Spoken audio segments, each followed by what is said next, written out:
The Violence and Gun Reduction Program, which started this summer in Youngstown and Warren, is producing results. This whole thing needs to be filled up before we leave tonight at 7 o'clock, so I have faith in everyone here at the mall. I know you're walking around with loose change in the bottom of your purse, and that's exactly what we want in the bottom of this fishbowl.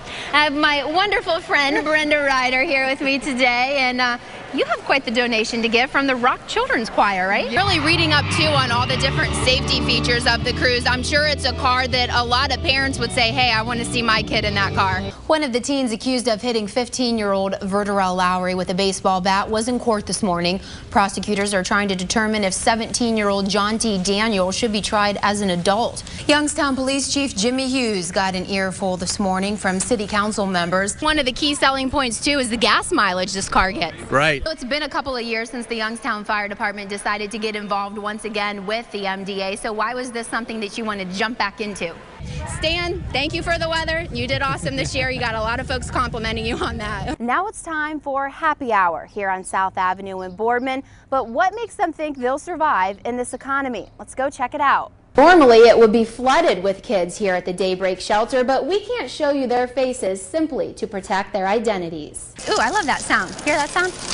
The sound of change. I think I like it. It is a little like Vegas here in the Eastwood Mall today. Valley residents took some time today to remember Holocaust victims. Hundreds gathered for a special ceremony at the Mahoney County Courthouse. Well, if you're at a Browns game this season and someone asks you if you want a chocolate and orange fudge shot, say yes. Steve Pacer, leave a box of tissues at my desk, please. Area businesses get some tips today on how to collect debt. Really? Yes, actually, in the parking lot. Well, they're Japanese beetles and they're everywhere. And exactly where did they come from? A faithful gym goer at Creekside Fitness took a break today to celebrate a milestone birthday. And you brought in one of the t-shirts too. We have to show it off because it's very colorful. Absolutely. It looks Absolutely. great. There you and go. And folks can buy these? Yes, they can. We're right outside the 33 News tent, and as you can see by all of the bikes here behind me, it is bike night here at the Canfield Fair. It started at about 3 o'clock, but they are definitely still rolling in. Call him the $1 Million Baby,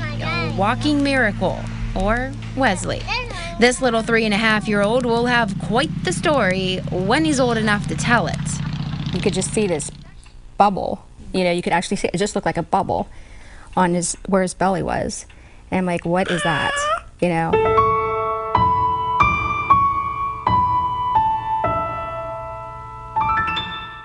Wesley Scrock was born with a rare condition called omphalocele, in which all his organs were protruding from his body when he was born inside this bubble. He had the large and small intestine, the stomach, spleen, and liver. It's not definite, but Wesley's doctor at the Cleveland Clinic believes it was caused by a kink in the umbilical cord, causing his organs to rupture through his belly button. Only 1 in every 10,000 babies are born with the complication. When I first found out, all I did was cry for the first day because I'm thinking, oh my God, how does this kid lead a normal life? You know, if surgery is successful, then what? I mean, can he ever play football, play sports, get hit in the stomach? But for the most part, he did lead a normal life, although some things like crawling were a little difficult. He never crawled. He scooted on his butt. He would scoot all around on his bottom. So needless to say, every onesie had rips on the bottom, huh? By the time he turned a year old, doctors thought they could correct Wesley's bubble. But that didn't happen. It took much longer for this little guy to build up enough strength to tolerate a life-threatening procedure. At 3.5 years, I'm like, okay, it's 3.5 years, you know, I mean, I want him to start school and preschool and kindergarten. I said, are we going to be done? And he's like, definitely, you know, he goes, he'll be ready. And to make the operation a little easier, Dr. John DeFiore and his team learned of a new surgical procedure done out of state, but never at the Cleveland Clinic. They would expand Wesley's bubble. They put it in the balloon, filled it with saline so much every day, and just let it expand. They had done other omphalocele repairs, but this was the first time they had ever used an expander to expand the area to help the organs go in, so this was a first for them.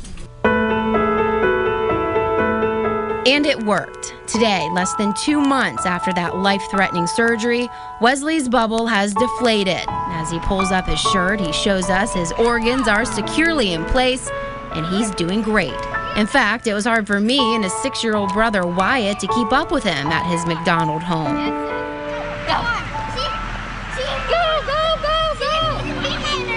Along with regular checkups, Wesley's on medication to help his digestive tract, and he munches down extra doses of protein and, a little ice cream too.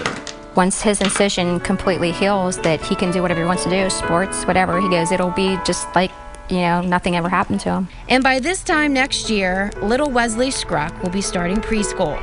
Perhaps it'll be there that he'll tell his story, the story of the $1 million baby. Thanks so much for joining us for 33 News at 6. Have a great night. We'll see you back here tonight at 11. Good night. Good night.